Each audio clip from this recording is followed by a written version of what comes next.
Hey Jesse, it's Addison.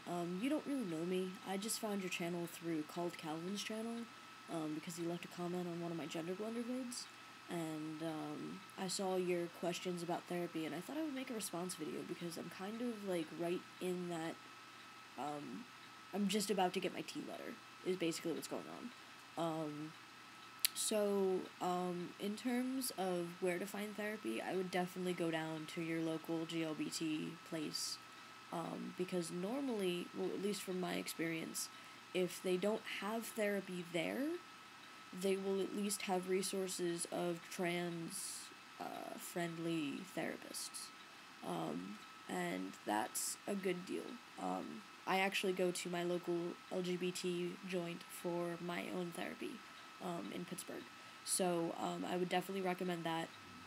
And don't freak out about calling them because, I mean, when I first called PERSAD, which is the center, I was really freaked out. It took me 2 weeks to work up the motivation and the mental preparedness to actually get on the phone and call them. And they were so nice. They're like the sweetest people ever. Like, they're totally used to dealing with people who have a lot of social anxiety problems because it's a really big deal in the GLBT community. A lot of us suffer from social anxiety problems due to presentation issues or bullying or abuse or any of that stuff. So don't feel bad about calling them. I mean, they're really sweet people, I'm sure, and they'll treat you right. What else?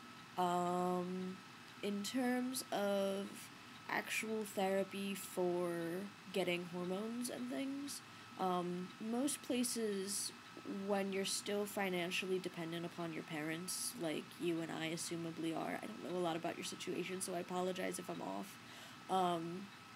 When you're financially dependent upon your parents, most places will want you to be in therapy for a year before they give you hormones. That's pretty much what I'm coming out on. I didn't intend to do it that way, but therapy is really good for a lot of reasons. People think they're only good for going in and getting your letter, and that's true, and it's great. Letters are fantastic, but I hadn't come out to my parents yet. I hadn't, come out to my boyfriend yet at the time. I hadn't come out to my brother. I hadn't dealt with the school situation, and I was in a really bad place, and I just didn't recognize it.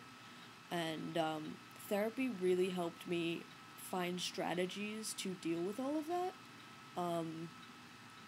I am a pretty put together individual. I usually know what's going on in my head. I usually can figure out pretty good ways to deal with emotional situations, but therapy really helped me with situations that were too close for me to really deal with properly, like my parents and my brother and my boyfriend and all that stuff. And that's really a big deal, especially when you're still financially dependent upon these people. So I would recommend, a year in therapy. It goes really fast, honestly. I cannot believe that I've been in therapy for almost a full year now, instead of, the 6 months that it feels like. And it will definitely help, since you said in your sidebar on your main page that you're still trying to figure out where you are, in terms of identity stuff, and it will really help you with that. If you haven't, which you probably haven't because you don't subscribe to me as far as I know, you might want to check out my therapy as a gender variant individual videos. And I don't mean to pimp my own videos. I really don't like doing this, but I don't want to repeat myself, and I think I made two.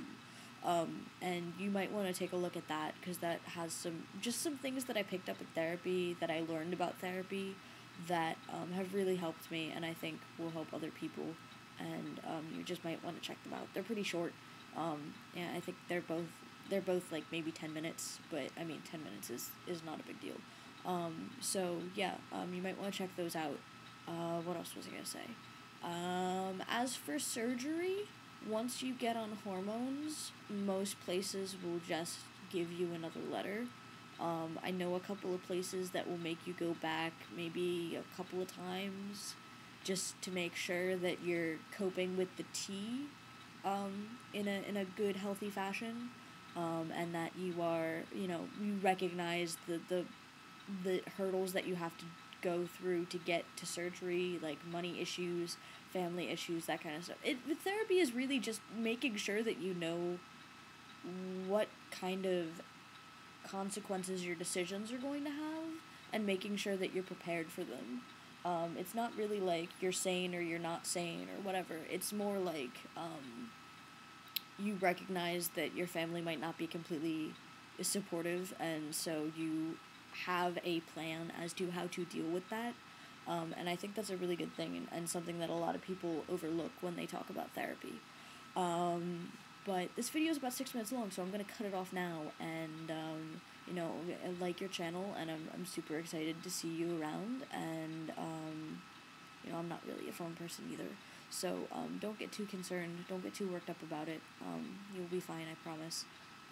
If you have any questions, feel free to just, message me, if you don't want to put out a general call for questions like you did this time. I'm pretty much always around, and if I don't know the answer to a question, I'll probably look it up for you. That's just the kind of person I am. I try to, know absolutely everything that I can. So, feel free to message me or respond or whatever you feel like doing. But I hope this helped, and I hope my other videos will help too, and wishing you the best of luck.